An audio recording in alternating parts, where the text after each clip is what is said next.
Ano ang mangyayari kung ang mga nangyayari ngayon sa Israel ay matagal nang naisulat sa Biblia? Paano kung ang mga balitang naririnig natin araw-araw ay hindi lang basta pangyayari, kundi bahagi ng isang mas malalim na plano? At paano kung may papel ang Amerika sa digmaang ito? Isang papel na maaaring magbago sa takbo ng mundo. Babala ito, hindi para takutin ka kundi para ihanda ka. Dahil ang mga susunod na mangyayari maaaring mas malapit na kaysa sa inaakala natin. Sa kasalukuyan, muling umiinit ang tensyon sa Israel at sa buong Middle East. Araw-araw, may mga balitang lumalabas tungkol sa sigalot, digmaan at lumalalang alitan sa pagitan ng mga bansa. Para sa iba, isa lamang itong bahagi ng kasaysayan na paulit-ulit na nangyayari. Pero para sa maraming Kristiyano, may mas malalim itong kahulugan. Maraming naniniwala na ang mga pangyayaring ito ay konektado sa mga propesya na matagal nang isinulat sa Biblia, mga babalang maaaring tumuturo sa mga huling araw. Ngunit mahalagang tandaan, ang video na ito ay hindi ginawa para manakot, kundi para magbigay kaalaman at magmulat ng isipan sa mga posibleng kahulugan ng mga nangyayari sa ating mundo ngayon. Bakit nga ba napakahalaga ng Israel sa Biblia? Sa maraming bahagi ng kasulatan, ang Israel ay hindi lamang isang bansa, kundi itinuturing na sentro ng mga propesiya. Ito ang lupang paulit-ulit na binabanggit, ang lugar kung saan naganap ang maraming mahahalagang pangyayari sa pananampalataya. Ayon sa Biblia, ang Israel ang piniling bayan ng Diyos, isang bansang may espesyal na papel sa kanyang plano para sa sangkatauhan. Mula sa mga sinaunang panahon hanggang sa hinaharap, maraming propesiya ang umiikot at tumutukoy sa bansang ito. Dahil dito, para sa maraming naniniwala, ang bawat pangyayaring nagaganap sa Israel ay hindi lamang simpleng balita. Ito ay maaaring may mas malalim na kahulugan, isang espiritual na mensahe na dapat pag-isipan. Kapag may nangyayari sa Israel, marami ang naniniwala na ito ay may koneksyon sa mas malaking plano at maaaring bahagi ng mga bagay na matagal nang inihayag sa Biblia. Sa Biblia, may mga babala tungkol sa mga digmaan sa mga huling araw, mga panahon kung saan ang mundo ay makararanas ng matinding kaguluhan at alitan sa pagitan ng mga bansa. Hindi lang ito tungkol sa iisang laban o isang rehiyon. Ipinapakita sa ilang propesya ang posibilidad ng pagbangon ng maraming bansa laban sa Israel, na parang unti-unting nabubuo ang isang mas malaking tunggalian. Habang tinitingnan natin ang kasalukuyang sitwasyon sa mundo, may mga nakakakita ng pagkakatulad, mga tensyon na lumalawak, mga alyansang nabubuo, at mga bansang unti-unting nahahatak sa mas malalim na sigalot. May mga paniniwala rin na ang mga digmaang ito ay hindi lamang pisikal na laban, kundi bahagi ng isang mas malawak na pangyayari na makakaapekto sa buong mundo, ekonomiya, politika at maging sa pananampalataya ng tao. Hindi lang ito simpleng digmaan, maaaring ito ay bahagi ng mas malaking plano.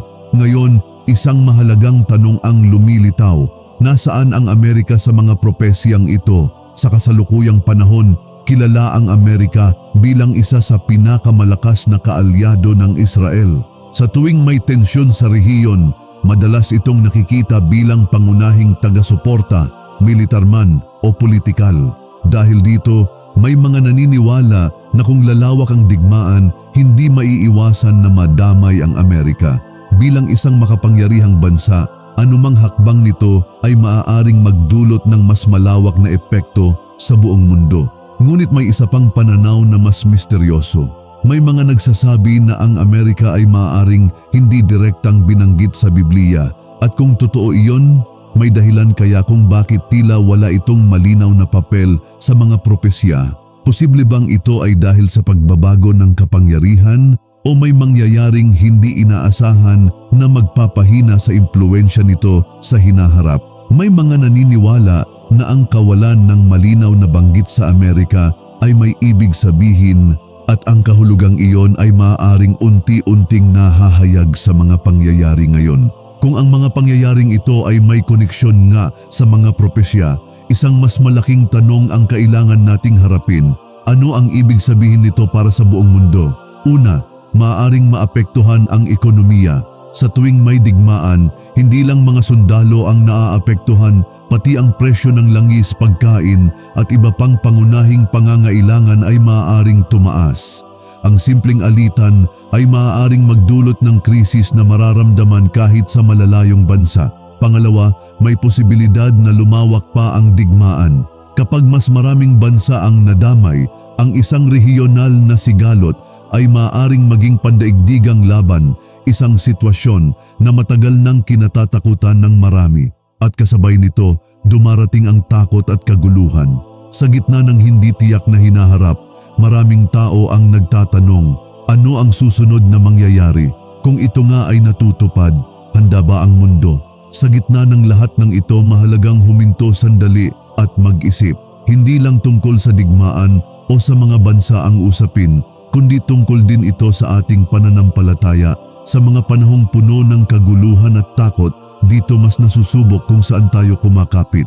Sa halip na magpadala sa takot, mas mahalaga ang paghahanda, hindi lang pisikal kundi higit sa lahat, espiritual.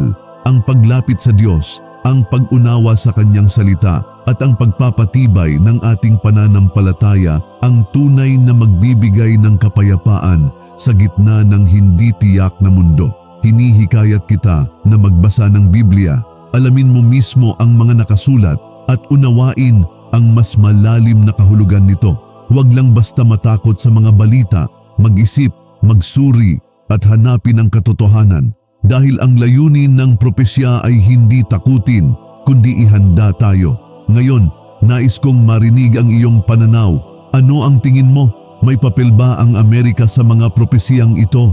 Kung nagustuhan mo ang video na ito at may natutunan ka, huwag kalimutang mag-like. At kung gusto mo pang makakita ng ganitong klaseng content tungkol sa mga misteryo, kasaysayan at mga propesya, mag-subscribe ka na at i-click ang notification bell para hindi ka mahuli sa mga susunod nating uploads.